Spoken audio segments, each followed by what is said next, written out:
All right, y'all, welcome to the show. Got a big show for you guys today. As per usual, high top a hot Jacksonville, Florida. I mean, outside right now, if I were to go out, literally a blast furnace outside. It's over 100 degrees here. So that's why I have the fan on as usual. And of course, you have, water bottle nearby and whatnot. So, yeah, that's going to be one of those days here in Florida where it's going to be hot and those storms to cool us down. So it's one of those situations. But of course, this is the Four Verticals podcast episode 197, 3 more episodes away from episode 100. Not too much longer before we hit that. I'll be next week, actually, I believe. So there's that. So we have a lot to talk about. I got thoughts on this chaos going on at UNC. We'll talk about that. We'll also give out our preseason top 25. Some updates to it, not major changes to it, more or less the same as what we've been having. And then we'll dive into the Miami record projection. We have not done them yet, so we'll do them today. So that's on the docket for today. So probably more of a shorter show today, but definitely a lot to talk about. Still jam-packed. Be sure to follow us on the socials, on Instagram, on X, Twitter, podcast feed, wherever you can find us. I will say, we're not going to cover it today, but we are going to cover the news that's been transpiring out, in Tampa, down in Tampa. With the Buccaneers, a lot of things happening there, as of course, training camps opening up, players requesting trades, deals not being made. I guess specifically I can put it, it's all falling apart. So as of course, camps opening up. So be sure to check all of that. Be sure to subscribe again to the YouTube channel. We do this twice a week on Tuesdays and Thursdays around this time today. Temporarily, maybe we'll move it later, maybe we'll move it earlier, who knows, based on future schedules. But yeah, this is a college ball show, of course. The college ball season is coming up pretty soon, so a lot to discuss here with the show.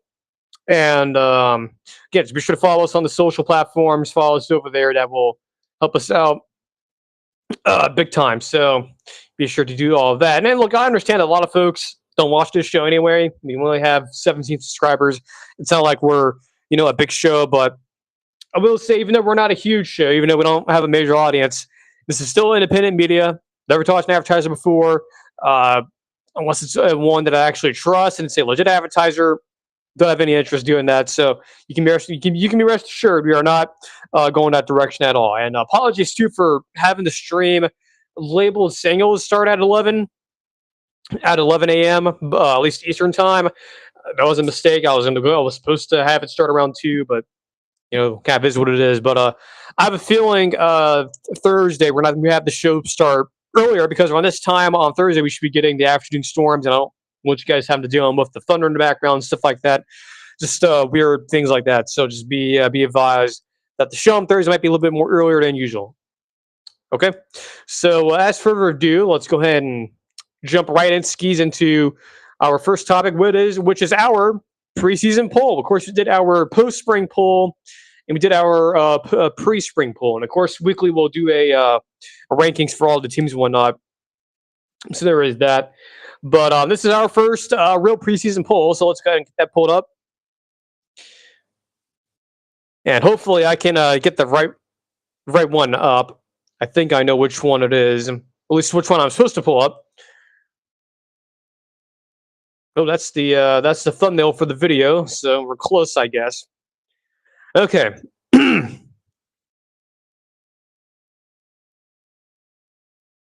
All right. Yes, this is what I wanted. So,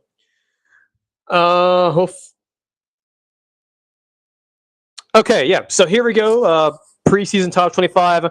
I will say this is and look, it looks very similar to what we had a while ago, back again after post spring. So it will look very similar, but trust me, there is some minor changes, if you will. Not like big changes, but I think it kind of is what it is at this point. There's not really that much. I would move around and whatnot. Now, if there was any big injuries, maybe we'll do an update on this, but I don't think we'll have that. So that is a little caveat there that yes, we're not counting injuries yet. This is all more or less just where I think these teams should begin. No, this is not a power rating. This is not me saying, oh, this team will be favored over this team. No, that's not what we're doing. That's a totally separate thing.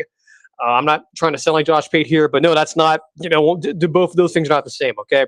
So this is a ranking. This is not a power rating. This is not us doing the betting stuff and who will be favored over who and listing those teams out. This is just my personal opinion of what the top 25, at least in my opinion, if I were an AP voter, this is how I would vote.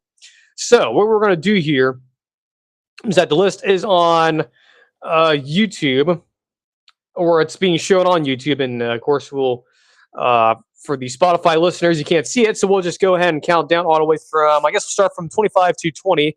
We have Missouri at 25, Louisville at 24, Clemson at 23, Tennessee at 22, and then Washington at 21. Now, Missouri's interesting, right? Missouri, a lot of changeover. You have Hardy, the running back there, though he has been injured with a non-football injury. Looks like he's going to play, so, fingers crossed, if you will. So that's sort of hinging on that. That's why I had them out originally, I think. That's why I had them out originally. I don't think I had them in the post-spring poll. So they're back in now, knowing that Ahmad Hardy should be ready to go for the season. He's really going to be the engine for Missouri this year, if they're going to have any success, because they did lose a lot, and that is a factor. Louisville, though, yes, a little bit, because they have a new starting quarterback, but of course, Jeff Brom still being the coach there, and he's a very, very underrated and undervalued coach. But their schedule, Louisville's schedule, is very, very workable. Kind of similar to his first year, ironically, that was workable schedule. This year, very similar workable schedule. It's a very, very reasonable schedule. So you have Ole Miss in Nashville. Sad that it's not a campus game, but whatever. I guess it's an X-Backs option, I guess. Still kind of stupid. Anyways, you have Ole Miss, neutral site. Who really cares? I mean, win or lose that game, that's more or less for insurance, I guess. But what really is interesting is to get your FCS team. Then you get SMU at home, Wake Forest, and NC State. Never underestimate Carter Finley Stadium, especially at night. Don't know when that game's even played, by the way. So you have them on the road. That's not going to be necessarily easy. You have Florida State, but it's on a Friday night, so that should help a little bit. And plus, I don't think they'll be very good this year anyway. At least anything meaningful. At Syracuse, not the country of Syracuse or the town, I believe, over in Europe. No, it's the college. They're at the JMA Wireless Dome. And then you have Stanford at home. That's good. To Georgia Tech, but again, this is Georgia Tech post. Buster Faulkner, the OC there, and after life after Haynes King. North Carolina, we'll talk about them later. Pitt, and then Kentucky. You should be, based on what I just said on that schedule, and injuries aside and issues of maybe bringing in a new quarterback. And I know yesterday or recently, people like Josh Pate have been bringing up, well, the team's not necessarily a schedule. The schedule can play itself. The team has to play the schedule. That is true, and he is right about that. But I have a lot of faith in Jeff Brom to where his team has had a schedule like this before, and they can do it again. So that's sort of semi-projecting here, but also again, it is a Jeff Brom team to where I think there is some value there, right?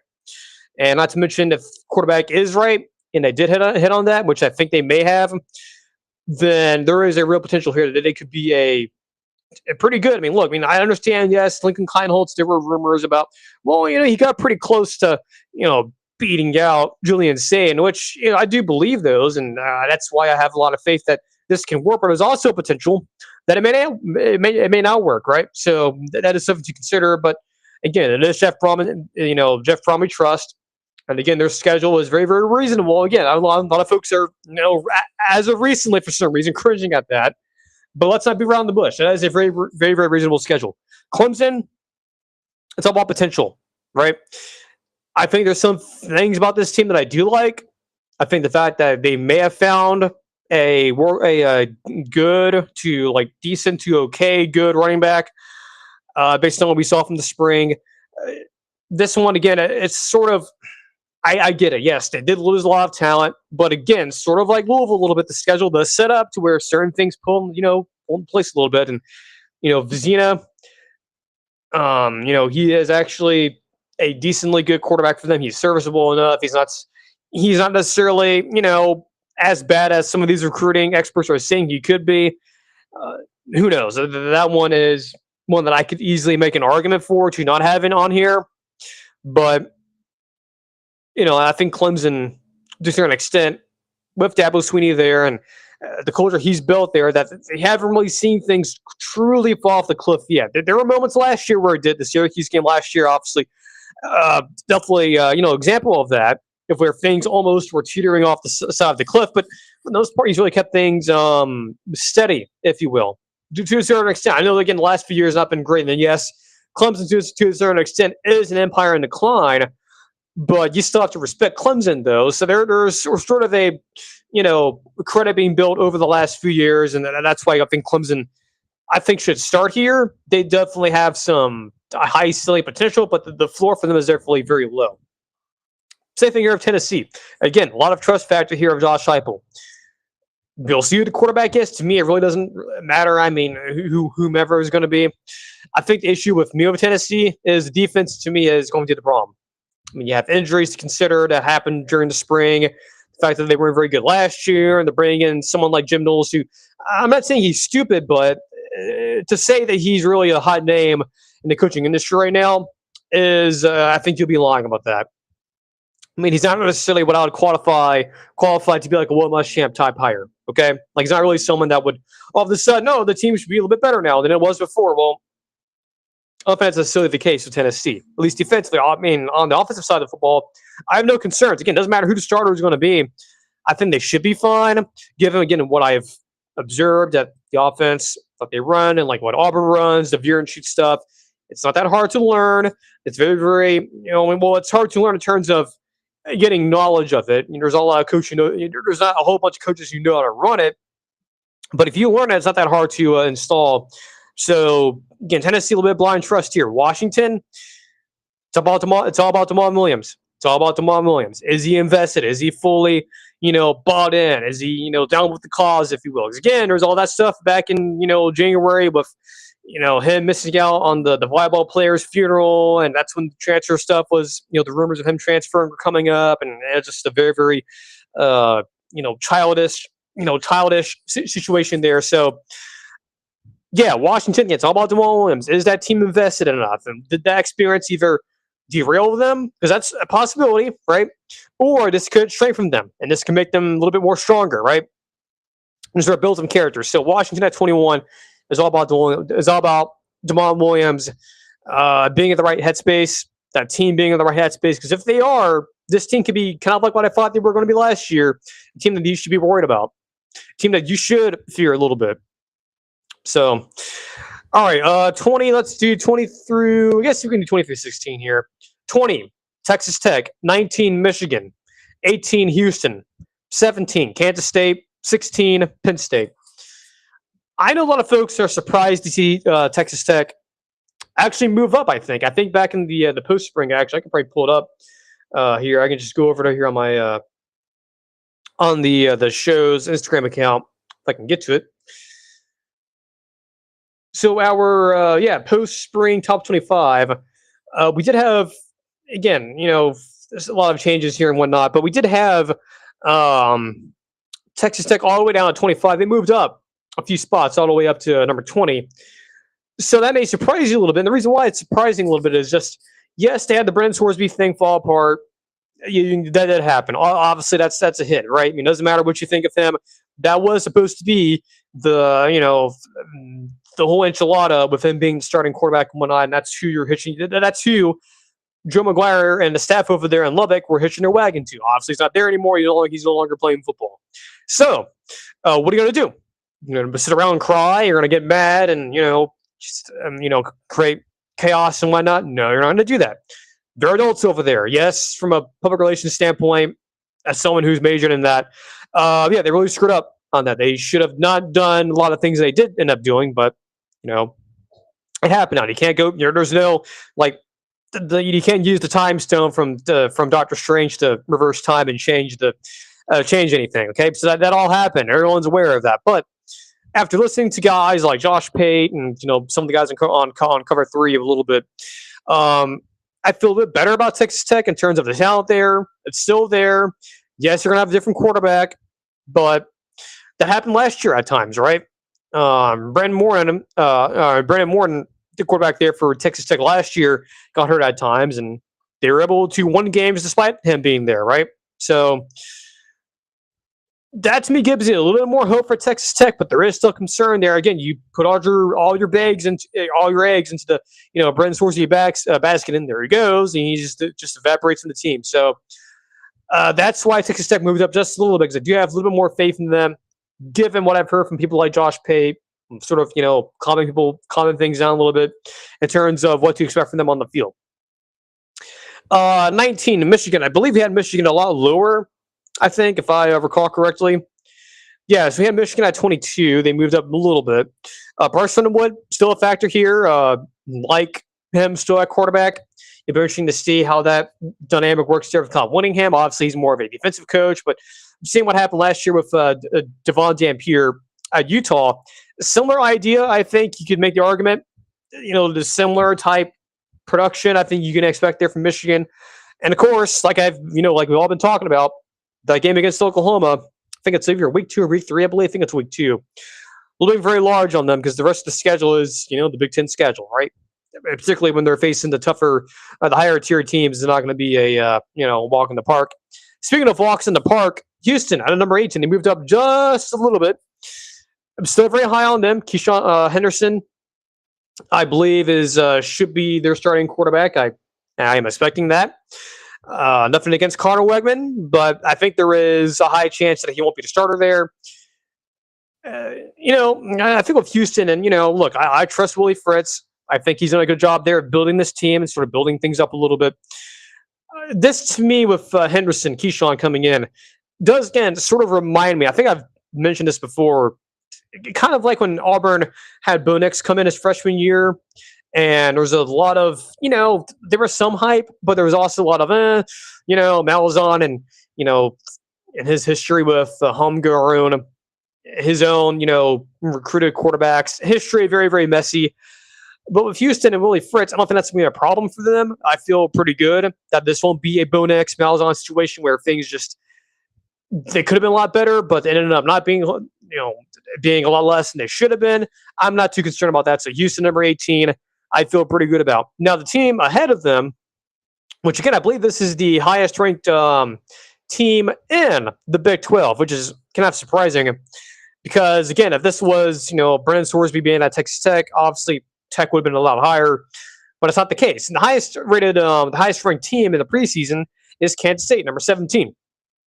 This, to me, all hinges on two things. Colin Klein being back there as the head coach, which I think a lot of Kansas State fans are very, very happy about, especially after what happened, what transpired last year, and also Avery Johnson. Those are the two things here that this team needs to really click. Is the marriage of those two players, the coach and the player, which those two know each other because Avery was coached by Colin Klein in his freshman year, I believe. So they have a little history there. So this has worked before. Okay, this isn't the first time they've met each other before. They're very familiar. So talking about Colin Klein, if he could have, if he could have made a Marcel Reed into what he was at times last year, which was a very solid dual threat quarterback, and led A&M to the playoffs, even with his limitations with throwing the football, I think Colin Klein can do some really good stuff with Kansas State and of course Avery Johnson.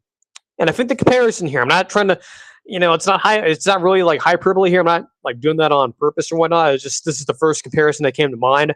Is that this to me feels like when Dan Mullen had Dak Prescott. It's just that marriage was there. And if you want to go a little bit lower than that, obviously Dak is a very historical figure there at Mississippi State. I would say a different comparison, or at least another comparison, would be when Mississippi State had Nick Fitzgerald at quarterback there. So either one of those two, Dak or Fitzgerald there at Mississippi State when Dan Mullen was there, that's the comparison there. And I think that's the key. And then what is really interesting, not a lot of folks have Kansas State in their preseason polls, not very many. It'll be interesting to see what the AP and the coaches do, which we will eventually compare both at some point here in the future. So Kansas State number 17, and really it's going to hinge on Colin Klein's offense and Avery Johnson. Can that dynamic really get going here? Because if it can, and if it is a situation like Dak or Nick Fitzgerald at Mississippi State under Dan Mullen, then this team can really have some success. Now, number 16, this one, and again, I know a lot of folks are kind of doing the whole, switcheroo thing where it's, we were really high at Penn State, so now we're kind of backing off just a little bit. is Penn State number 16 again. Josh Pate's brought it up before. A lot of our folks have brought it up that again. And look, I to a certain extent agree with JP. Just because a team's schedule is workable doesn't mean it guarantees success. He is right about that. Again, this entire Penn State team has basically imported all of Iowa State's team from last year. Okay, all of the guys from Iowa State, like 95% of them, unless you were a senior, you had more eligibility left. You're over in state college, right? And that's necessarily a bad thing, but it's not necessarily a good thing either, right? There's sort of that weird duality here where it could work perfectly, especially being that your coach is your coach at the previous stop and now here. But there's also a possibility, as small as it is, that this could easily backfire. Because, again, a lot of these guys are ex-Big 12 players. They are not SEC players. These are not guys who were from, like, Miami and the ACC or even, to a certain extent, Clemson. These are guys going from a different, one league in Big 12, which, as Pate calls it, America's College Football Conference, to a very top-heavy Big 10. Now, yes, the basement's the basement, and it is literally, like, very barren and full of Rutgers and Minnesotas occasionally and Northwesterns and, your Nebraska's back a couple years ago, even still to a certain extent, and your UCLA. So, yes, that is true, but the thing is that, yes, that may be, a fact, but you still have to go against, the big boys once in a while, right? Your USC's, your Ohio States, your Michigans, your, Oregons, right? Of course, Indiana. So that is a concern that, yes, these guys are leveling up, and they're going to start facing a lot more of those teams that are a lot more talented than them. Even though, yes, this is a decently, talented team. I'm not saying they're complete crap or anything like that. No, they're not. I mean, like, Rocco Becht had offers to go anywhere, especially certain teams apparently in the SEC wanted him a couple years ago. He chose not to. He wanted to stay at Iowa State with Matt Campbell. So, obviously, there was some value there. Now, again, it's just him who went there. A lot of his friends also joined him to State College. So, again, I totally understand the warnings and the caution about, hey, yes, they have a favorable schedule. Yes, there's they did bring in all these players, but, there is still a possibility here. This could easily not go the way you think it's going to go, okay? Because, again, these guys are leveling up. This isn't the Big 12 anymore. This isn't like you're not playing Kansas anymore. You're not playing Arizona. You're not playing Utah. You're not playing fucking Colorado, okay? You're going to be playing a little more teams like Iowa, which I guess you're playing already because you're at Iowa State, but teams like Indiana, teams like Oregon, teams like Michigan State, right, with Pat Fitzgerald. So the difficulty does ratchet up just a little bit. But even with all those cautions and everyone like freaking Josh Pate saying, oh, no, we got to back it up a little bit, got to hit the brakes a little bit. I understand that. I totally understand that. But that shouldn't deter you, okay? That should not deter you from saying that Penn State could potentially do what they could do with this schedule. Again, I get it. It's not all about the schedule, but and I totally understand that. Again, I totally understand that. Again, like I just mentioned, these guys are going from the Big 12 to the best, or at worst, 1A, the 1A or 1B conference in all of college football. Totally understand that. But again, that should not deter you from at least being excited about it. So that's where, I listened to Josh Pitt on, who was it, on one of the shows he was on with at SEC Media Days, because he's not doing it. He hasn't done a show in a month for some reason. I think we all know why.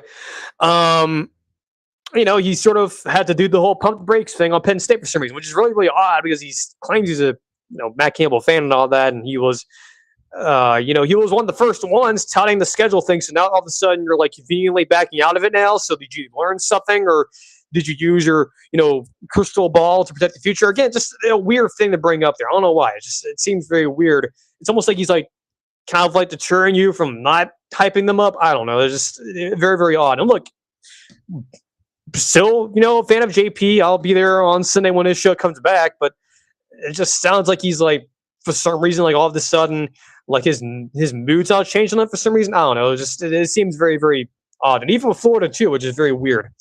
Let's see, Penn State number 16.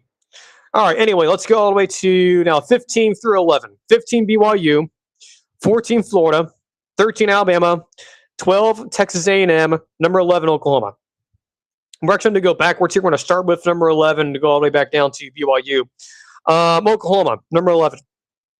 a lot of this text to, I think, deal with John Materia and Ben Arbuckle. That combination there. Yes, I'm aware of the whole roller coaster factor with Oklahoma. On Brett Venables, we just talked about it a few weeks ago. The fact that they have done the whole 6 wins, 10 wins, 6 wins, 10 wins. And what did they do last year? 10 wins. What's, if you're to follow the cycle here, what's next? Potentially 6 wins, right? Well, that's not a guarantee. Yes, I get it. It is the SEC, and it's the deepest conference in college football. And there's going to be a lot of one-possession games. Totally understand that, right? But with John Materia being healthy, and maybe if he is, able to read the defense a little bit better, and he's not like acting like Bo Nix at times at Auburn when he was like running around literally, this could work out really well for them. They could easily be a playoff team, but they could easily not, right? There's that, if you were to use the Josh Pate caution, meter now, if that's the way he's going now, I guess. Sarcasm. Anyway, yeah, I think Oklahoma definitely could be a very, very good team. Now, again, they have a big test and the non-con with Michigan. That's going to be the litmus test. That's really going to be a good, a good gauge to see what type of, sort of I don't know. I guess it'll sort of kind of be an interesting. Yeah, I mean, it'll be a litmus test to really see where Oklahoma is, right? Going against a very, very physical team in Michigan. With Kyle Whittingham, that style of offense going to be running up there, especially with Bryce Underwood, probably running the ball a little more than he did last year. That's going to be a task. He's going to be facing a whole lot of that at times in the SEC. So something to consider. Just behind them, number 12, Texas A&M. The injury stuff on defense is concerning, but it's still Mike Elko, and he's still done a fantastic job there at Texas A&M. So a lot of talent there. They still have Marcel Reed at quarterback. Yes, there's limitations with him. Yes, his ability to throw the football, questionable at best. I understand that. But that's still a really good team, even with the injuries, right? So A&M, very, very confident that they should be back in that discussion. The schedule, though, again, is the SEC schedule. Again, we're going to say this a lot about all these teams in the SEC.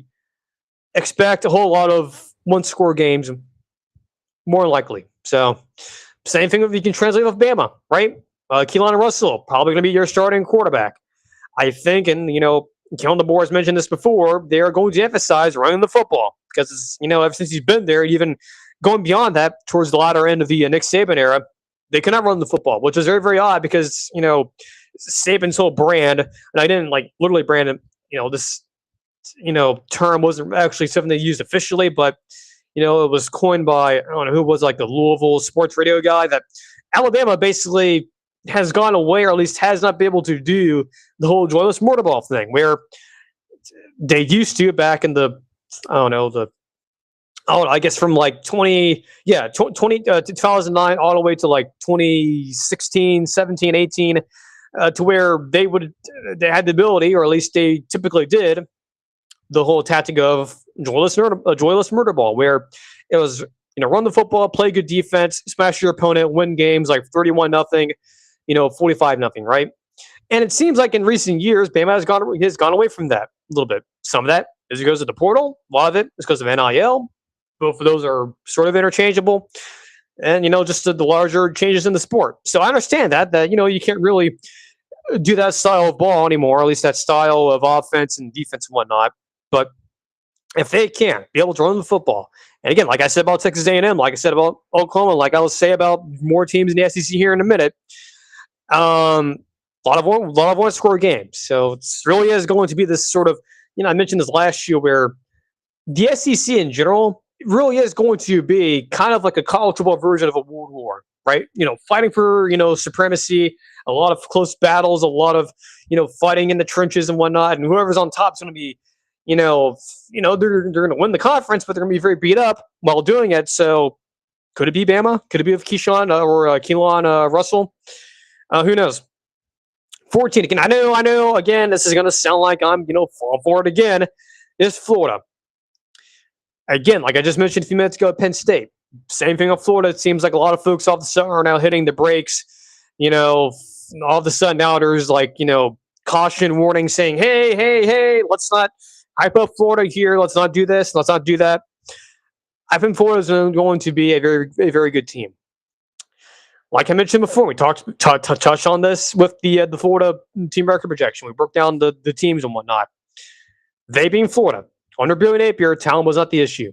Okay, yes, there were some misses in recruiting a little bit, but they were obviously doing a whole lot better than their friends over on, you know, heading west on I-10, right?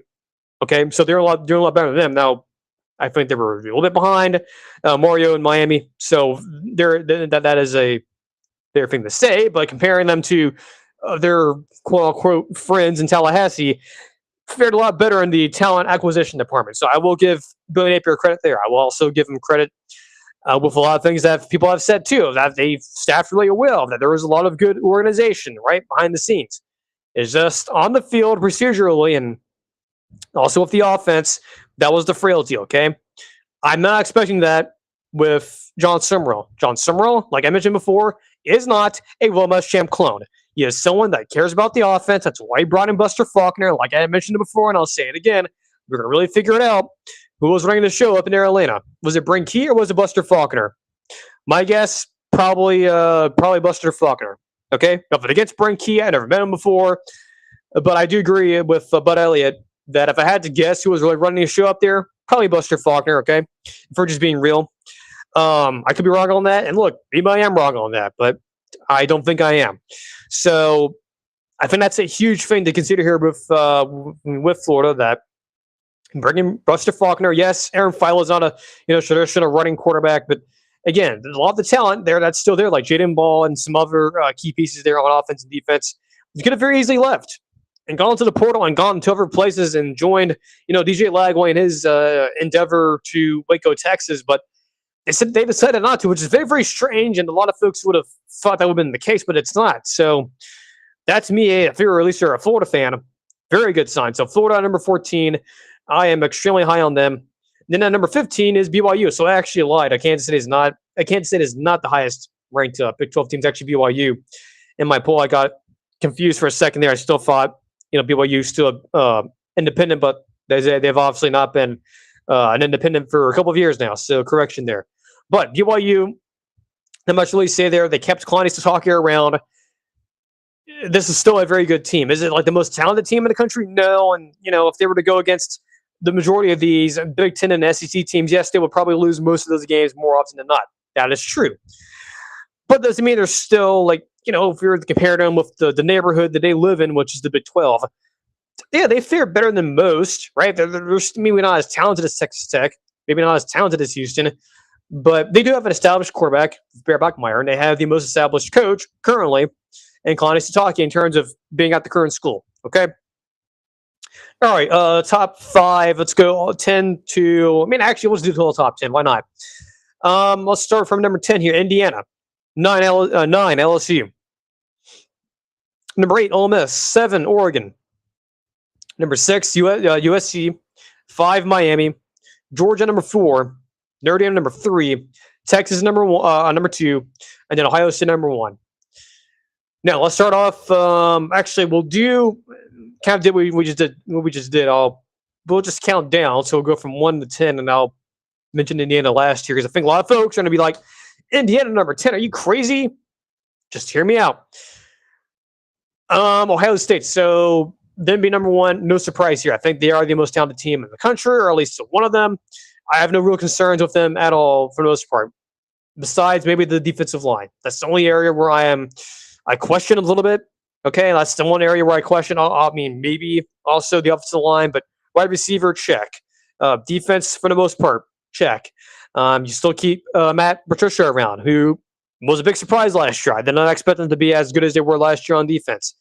You still have Julian Sand, so that in itself should give you a lot of comfort, I guess, if you're a Ohio State fan. Texas, same thing. Arch Manning. You bring in Cam Coleman. You bring in Hollywood Smothers from NC State. So that team, I'm not too concerned there with, in terms of, for the most part, them being, ranked number 2 here in the preseason. Now, Notre Dame, same thing. No real concerns there. I think they should be a solid team. Again, I know, bring up the schedule thing, but yes, their schedule is very, very workable. 2 games I'm worried about, maybe 3. I guess that would concern me to a certain extent. Obviously, the Miami game, BYU clearly, then there's SMU. So, but Notre Dame overall, there's really not much to say there. CJ Carr being back, they should be a team that, for all intents and purposes, I think we'll be a team that should end up being in the playoff. Now, if they don't, then could be injuries, could be certain parts of the team that we don't know yet. That could be a weakness. So again, we'll see. Georgia number 4 here. This was a risk. I could have easily put them a little bit higher. Or, I could have easily put them a little bit lower, but I kept them number 4, mainly for just a blind trust in Kirby Smart. Yes, there's some parts of the team that I question a whole lot. We just touched on this last week. Mainly the wide receiver room. Nothing really very, very appealing there, just to be honest. So that is a concern. But the rest of the team, I'm not too concerned, right? It's Kirby Smart in Georgia. Even in this new era of college football, it's like I'm not. Yeah, sure. There's Georgia fans who are like, oh man, this kind of sucks the last few years. Like, just casually winning the SEC, but like God forbid you don't win a national title. All of a sudden, Kirby Smart's now like what, the 10th best coach in the country. Anyway, I will go for the rest, sort of burn for the rest of these. We'll talk about Indiana real quick here. We've spent 30 minutes on this, which is insane. Miami number 5, Darian Mensah. A lot of the transfer additions, a lot of the talent that's been established here at Miami, or at least been piled up over the last few years. That is huge. We'll talk about that here in a minute. Actually, we'll break them down here in a little bit. USC, big year for them, right? You have Jalen Mayava. You have defense that should still be pretty good, even with the change and with Gary Patterson replacing Deontay Lynn. So that I'm not too concerned about. Oregon could have easily had them higher. Could have easily replaced them or replaced Georgia with them at number 4. But I think it's interesting with Oregon is that they have a lot of runway, but there's some things I wonder about with Oregon. Is that, and I think people like Bud Elliott have brought this up before previously. We have not really seen yet, still, really seen Dan Lanning's own players being featured prominently, at least to a larger extent. Now, in the past couple of years, it's mainly just been, kind of a combination of his own recruited players and also guys in the transfer portal, which has worked, right? He's, had a lot of success. But again, I still go back to this comment from Bud about the last year. We still have not seen Dan Lanning play the majority of his guys yet, which is, it's not a bad thing, but it's also not necessarily a good thing, right? But we still don't know. So there's a little bit of an unknown there before. We're not saying Dan Lanning's an overrated coach. He's not. He's properly rated. But there's this unknown here, right? There's sort of this kind of mystery, if you will, about how good is Oregon really, really going to be once they now have to start relying on a lot more of Dan Lanning's recruited players. I think they should be fine, but there is that kind of a curiosity there, right? Right, Ole Miss, again, I've used this comparison. I've mentioned this before already. This team feels very similar, at least in my opinion, to the Auburn team in 2014. Offense should be fine. Defense, I really worry about. Okay, even with Pete Golding being the head coach, which unlike Gus Malzahn, he's a defensive-minded coach. I just worry about the defense. Offense, I'm not too concerned about. LSU, it's all about Sam Leavitt and his health. It's all about can Lane Kiffin and them really take advantage of not only the talent at LSU, because there's still a whole bunch of talent there, and he kept around a lot of the staff members that, at least the good ones that Brian Kelly had, particularly Blake Baker. But again, it's sort of like Ole Miss a little bit. The defense, is it going to be consistent enough? Can Blake Baker actually, can he continue to cook? Which I think he can, but that's still a bit of a small question there. Again, not to mention, the whole schedule things. They do have a very, reasonable schedule, all things considered. Now Indiana, my number 10. I am not taking a dig at Coach Sig. I'm not trying to be, dismissive of him. He's done a very good job in Indiana. A historic job. Something that a lot of folks will remember for the end of time, right? Having his first year, getting to the playoffs, that by itself is an historic year for them. Last year is the next Rubicon they cross, which is winning the national title and whatnot. So here's what I'm saying, but here's what I'm not saying. What I'm saying, what I'm saying here is that this Indiana teams are really good. They did a decent job in the transfer portal. We'll see how the new quarterback dynamic there works out for them. They still kept a lot of their staff around, which is a good thing.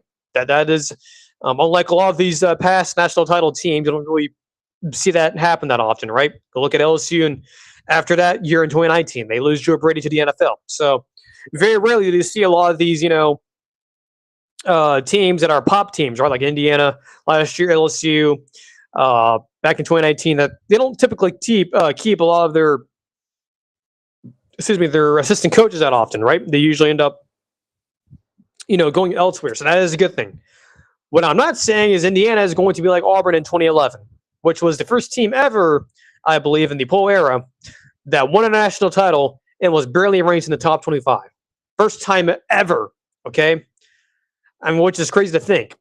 So I'm not saying that about Indiana. I'm not saying they're going to be like Auburn in 2011, where it's a rapid collapse, right? Where it just went from all to the top and then, or just, it went the opposite direction. I'm not saying that, okay? I'm not saying that's going to happen. I think they should be fine. They'll be strong. But in terms of them really, do I think they should be the number one team in the country? Do I think they should be a top 5 team? I'm going to say no. No, do I think they should be a top 10 team? Yes. But then being top 5, I think that's a little bit hyperbole. I think that's a little bit, that's kind of a little bit too extreme there. I don't think they should be up there yet. I want to see kind of how things go this year. And I would have really liked to see them, if they could have, like for example, if Fernando Mendoza, was back this year, right? If they were able to keep, bring back some other parts of that team that ended up going to the NFL, even excluding Mendoza, then they would have been a lot higher. But I think number 10 for them right now is, I think, good enough. But again, I worry just a little bit. Is this going to be, I guess, could this potentially be a situation where they don't fall off the cliff completely like an Auburn in 2011 or an LSU in 2020, though 2020 has an asterisk by it because of, a lot of players ended up opting out. But again, it's kind of that, fear a little bit. Is this going to turn into that? I don't think it's going to. I think Coach Sig is not as stupid, if you will, as like a Gene Chizik or an Ed Orgeron, but we'll see. So yeah, preseason top 25. We spent 30 minutes on this. That was not intended to be the case, but is what it is, right? Sometimes you gotta have a lot of things, or you gotta have a lot of things to say about it. So moving right along here, UNC. We'll touch on this real quick, and then we'll sort of move on to the team record projection. So yeah, UNC. Oh boy. So most of you know that I have not been high on Bill Belichick, right? I have not been over the moon about, the way he has ran the program there. I think it's been extremely sloppy. I think they have done a terrible job of, at least in that first year, roster retention, transfer portal, the coaching staff. It was just not, it was a very, very combustible mixture, right? You're doing with someone, especially with, Bill Belichick. And look, most coaches are like this, but especially someone like him, very, very notoriously prickly to insults and slights, very, very, seeing things not necessarily gray, but very much so black and white, whatnot. So, and not to mention too, he has no experience in college football. None of these guys, whether it's him, Freddie, I guess Freddie Kitchens a little bit, but like Stephen Belichick, his son, it's just, it was horrible. And what makes it even worse, again, I get it, a lot of folks probably roll their eyes at this. But the schedule last year, man, really, really set up for them if things really came together, because they don't have that this year. The schedule's a lot more difficult than what it was last year, unfortunately. So there's that. But what happened yesterday and Monday is that Michael Lombardi, the GM, isn't put on administrative leave. Now, the reason why is HR reasons. And if you somehow went on his public, at least last time I checked it, public Instagram account, you saw that he reposted a couple of things that make you go, make you raise your eyebrows a little bit, and kind of an insight potentially into what was going on. Who knows? But, just some open speculation there. But what I'm trying to say and what I am trying to imply is I don't think this is going to end well for Bill Belichick. I agree with Josh Pate. I'm surprised he's still the coach there. I'm surprised that this regime is still, at least up until this point, but still intact. I think what this is going to be here, and look, I will give them credit here, that the coaching staff they have currently, particularly with Bobby Petrino, is a lot better than what they had last year. So I will give them credit for that. I will give them credit for actually hiring someone who has a history of being in college football, being Bobby Petrino. What is unfortunate is that their schedule is really, really difficult, right? We've talked about it before. It's, the complete opposite of what it was last year, right? As they say, the bill always comes due. So, yeah, I do believe that, given what we saw with Michael Lombardi, that there is more or less, it just seems like a lot of the mechanisms and a lot of the things are being set in place to where I don't think it's going to be necessarily performance on the field that's going to get Belichick. I think it's going to be potentially something else, and maybe again, it could be something with off the field. It could be personal issue. Who knows? But it just seems very, very odd that this is all happening the way it's happening, and it's chaos over there right now. There's not a lot of details being put out, but all we know is that Michael Lombardi is on administrative leave. There's speculation as to what the case is, and there's definitely some evidence that would suggest what it is, but again, that is all speculation and whatnot. But yeah, very, very surprised that he is still the coach there, and I just don't think this is going to end well for them. Even with some of the things they've done right, the new staff there with bringing in Petrino, good. That's actually a good thing. They should have done that last year because, again, unfortunately, the schedule is a lot more difficult than what it was last year.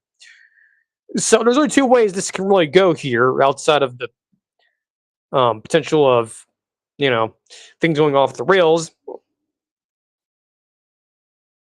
least in terms of, I was just hearing that in the background. That's the long career at my apartment. But anyway, what was I saying? So there's only two ways this can go here outside of the things outside of or at least off the field.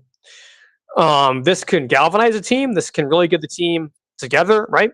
Given that there's so much controversy going on and so much noise and whatnot, even going back to at times last year around this time. But you can go that way, or this can really wreck a team and really put things on a very, very dark path here. So it just seems like to me that there might be a diabolical plan here.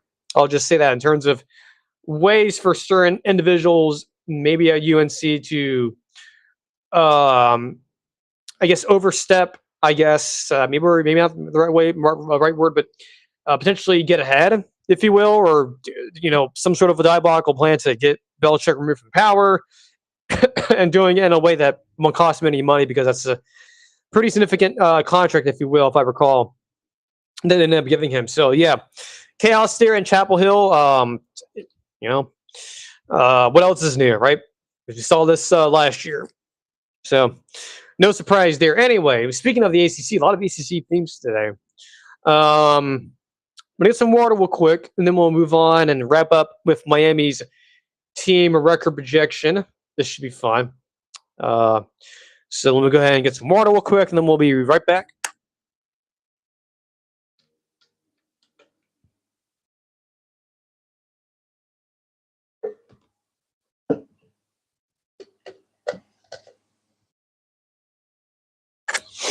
Okay, Miami team record projection here for 2026. The team overall, I feel pretty good about, and we just mentioned this earlier on the we're doing our preseason poll. Miami, I think, is going to be a very, very good team. They're solidly in the top 10. Right? I mean, they bring back Malachi Tony. They bring in Darian Mensah. They bring in his wide receiver from Duke. So and Cooper, who was it? Burkett? Yeah, Cooper Burkett. So offensively, especially with Shannon Dawson being there again for his fourth year, I'm not too concerned about the offense. I think the offense should be fine. I think that is pretty much clear. Now, the running back situation, you have Jamar Brown. You still have Mark Fletcher. We'll see. I think Fletcher is obviously very serviceable. Been there for a while. But defense still is the one area where I just I'm not worried. Like, I'm not extremely worried about it. I'm just curious about it. Kind of, sort of the same way you can put you can sort of put whatchamacallit, what was I thinking of? Ohio State. So yeah, Ohio State's kind of the same idea in terms of there's some parts of the team where I just they could be good there, but just I don't know. There's just the vibes I'm getting where it's I just need to see it on the field.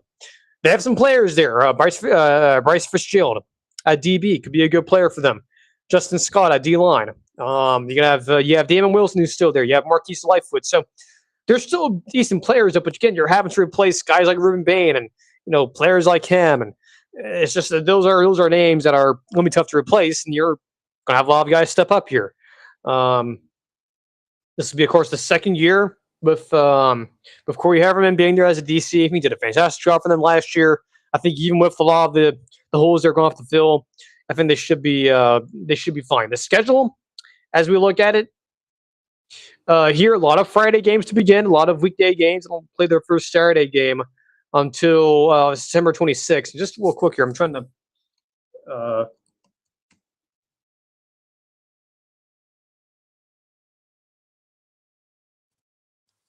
Make sure I have me on the list here. Yeah, I do. Okay. But yeah, I mean, so they don't have a Friday game or a non-weekday game until September 26th against Central Michigan. So they have a lot of the games on Friday. That's just the ACC for you, right? So they should, before they play Clemson, should be undefeated. Now, going to Stanford is not like not the easiest thing in the world. Go ask your friends up there in Tallahassee, especially on the road, given the time difference. Again, I know a lot of folks are going to say, oh, well, the time difference, get over it. NFL does it, deals with all the time. Well, these aren't NFL players, they're college students. So I would, a little correction there on that. But so they get Stanford on the road to open the year and the conference. And after that, they, play their regional FCS team. They go to Wake Forest. I think you should probably beat them, right? Central Michigan. You have to go to Clemson. Not the easiest place to play in the world. You get Florida State at home. You get Pittsburgh at home. That's good. You go to North Carolina on Halloween. That might be an interim staff by then. Then you have Indiana. Or you go to Indiana to face Notre Dame. Obviously, that's where Notre Dame's located. But they go to Notre Dame on November 7th. Obviously, that's probably your biggest game of the year in terms of high potential matchups there. And obviously behind that would probably be Clemson. And, I think that's, Clemson. And then I guess Virginia Tech. Yeah, Virginia Tech, I guess. And then you play Duke. So Jerry Minter gets to face his old team. So, totally, a spot there where they'll be looking for revenge. Then you have Virginia Tech on November 21st. I know it's not a road game, but the thing with Mario Cristobal, knowing their history, they usually lose a game, or at least have a close game, or have some sort of a chaotic situation that you're at least expecting, right? Georgia Tech a number of years ago. The game against, ironically, Virginia Tech, where, it was like the failed Hail Mary, and then the whole officiating thing was a bit of a filibuster and whatnot. It took them forever to get to the final result, which was a win for them. And it was sort of, as Josh Pate put it, you ran a red light, but no one caught you yet. This game, Virginia Tech, ironically, could be that game this year, or the Duke game, or maybe even the Florida State game. Who knows? Maybe it is Florida State. Maybe they'll beat you. I don't know. But there is a game on here on this list, on this schedule, that is going to be a game. Again, knowing Mario Cristobal and his, tendency to, he's obsessed with having close games for some reason against teams that he's a lot better than, right? Given the conference he's in, that he is going to struggle with. So could it be like a Boston College? Could it be a Duke? Could it be Pittsburgh? Could it be North Carolina? But I think Virginia Tech's very, very appealing here. It's late in the year. You've, at this point, if you're a fan or a player, you look at the schedule and go, oh, Duke, we should take care of them. We literally stole their quarterback. Boston College, I think you could make the argument that they probably will be dead by then. And look, looking for Miami too. Opposite of what happened, it's an opposite of what it could have been. That these games could be on the road, right? Look at all these teams. Duke, cold weather. That's a warm weather team going to a cold weather environment. Virginia Tech, ditto. Same thing in Boston College. So it's a good thing you have those teams at home. But again, I just mentioned this. There's always that one game or a couple of games per year where these Mario Cristobal-led teams, even last year, had a tendency to kind of fumble away and stumble and kind of go, oh, who are we playing? Oh, we're playing Virginia Tech. Okay, all right, we'll just kind of, kind of do our best, I guess. Well, we can't always do that, right? Because if this team is as good as I think it's going to be, you're gonna have a target on your back, and a lot of these teams they're not layover teams now. I guess Boston College is, but Duke's not, Virginia Tech's not, Pitt's not. At least I don't think they're going to be.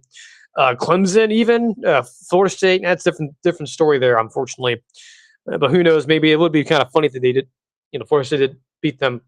But I think Virginia Tech fits that billing. It's a team that sort of is getting attention, but maybe not nationally. If James Franklin coming in there, he has a lot of work to do still. But even I think this year could be a very solid year for them. James Franklin's not stupid. Okay, now he may have dumb moments, but he's not stupid. He's a very, very, at least having on good authority, he's a very competent coach. So that's a game that, at least if I were a Miami fan, I would be, I wouldn't just overlook that one. I wouldn't overlook, who would even overlook Pitt? Okay, now maybe like North Carolina, Florida State, you probably could. Clemson, obviously, no. At least I wouldn't. So their actual record projection here, as I pull up the graphic here, and then we'll wrap up the show with this. This is a team, again, a lot of high potential, high ceiling here, obviously, coming off of a national title year. But again, there's always that potential with Mario Cristobal team.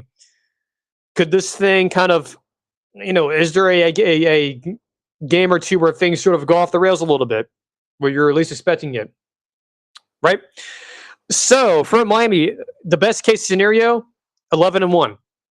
Worst case scenario, 8-4. That's if they have a lot of these, Mario Cristobal type games where they have a lot of close wins and whatnot, and things get kind of weird and stuff like that. That is something to consider, right? That is something that that